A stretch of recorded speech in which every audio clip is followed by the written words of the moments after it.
kok mereka hanya membayar sekian perak dibanding sewanya bisa 300 juta per tahun, nggak punya modal tanah, tidak mau PKS. Masyarakat yang hanya membayar 2,5 juta per are itu, mereka kerjasamakan lagi ke pihak lain yang nilainya mungkin ratusan juta atau miliaran. David dan Rebi, tolong jika Ego tidak mau tutup, Pak Mawardi minta 100 juta.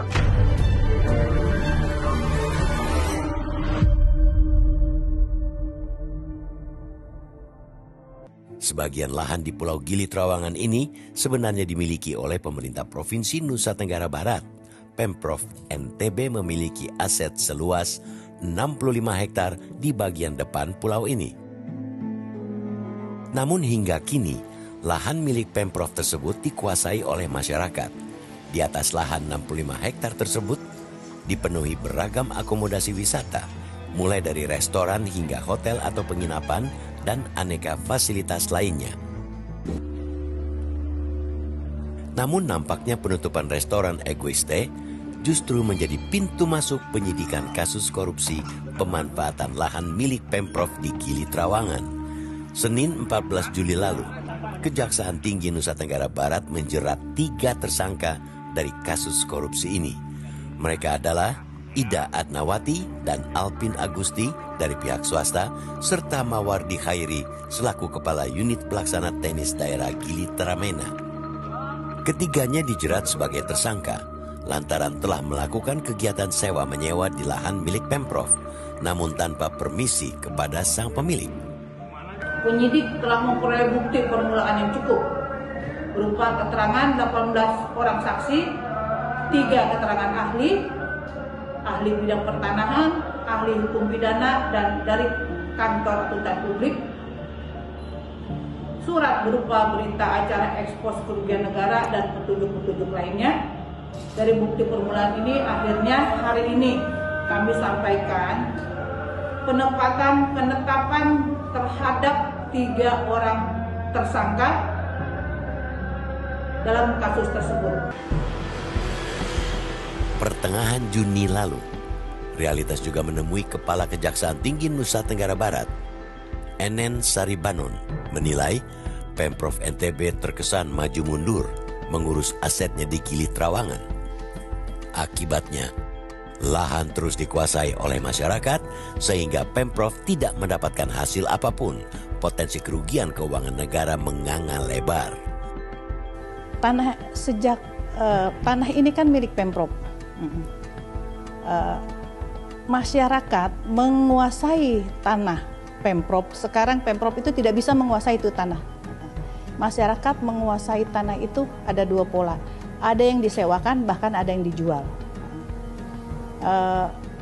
Kemudian dan kami lihat bahwa dalam proses penyewaan ataupun penjualan itu ada transaksional yang kami lihat dari yang diterima oleh masyarakat perorangan, dari pengusaha maupun ada indikasi keterlibatan dari aparat, oknum aparat Pemprov dalam proses penyewaan maupun jual beli tersebut. Penyalahgunaan aturan yang dilanggar yaitu mengenai ketentuan pengelolaan barang milik negara atau milik daerah, ya jelas di situ kan bahwa hasil daripada sewa seharusnya itu masuk dalam kas Pemda atau kas negara. Tapi faktanya ini kan nggak ada. Seluruhnya itu bisa dinikmati oleh orang perorangan seperti itu.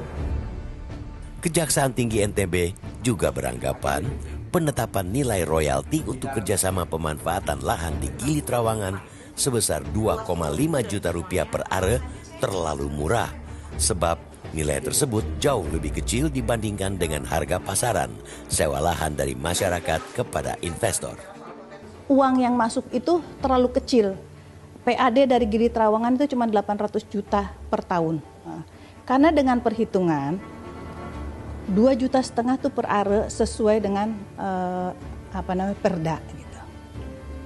Seharusnya kita sudah tahu kan sebelumnya itu pada saat mereka masih kerja sama GTI, bahwa kontrak yang dilakukan oleh masyarakat itu nilainya itu fantastis, ratusan juta, bahkan kata ada yang miliaran, sehingga masyarakat pun yang kemudian hanya membayar 2,5 juta per are itu, kemudian mereka kerjasamakan lagi ke pihak lain yang nilainya mungkin ratusan juta atau miliaran gitu. Sementara Pemda cuma dapat segitu, makanya tidak heran kalau Pemda itu cuma dapat 800 juta dari PAD-nya dari Gili Trawangan itu per tahun. Masyarakatnya tahu itu bukan milik dia. Kemudian dia ambil uang itu untuk kepentingan dirinya sendiri.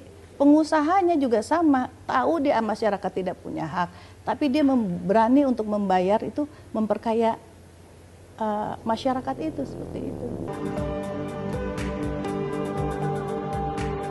Potensi wisata Gili Trawangan yang begitu besar semestinya bisa menjadi sumber pendapatan andalan Provinsi Nusa Tenggara Barat. Jangan sampai potensi besar itu menguap sia-sia hanya gara-gara praktik hukum rimba. Jangan biarkan aset Gili Trawangan terus dijarah dan dijadikan bancakan oleh segelintir kelompok kepentingan.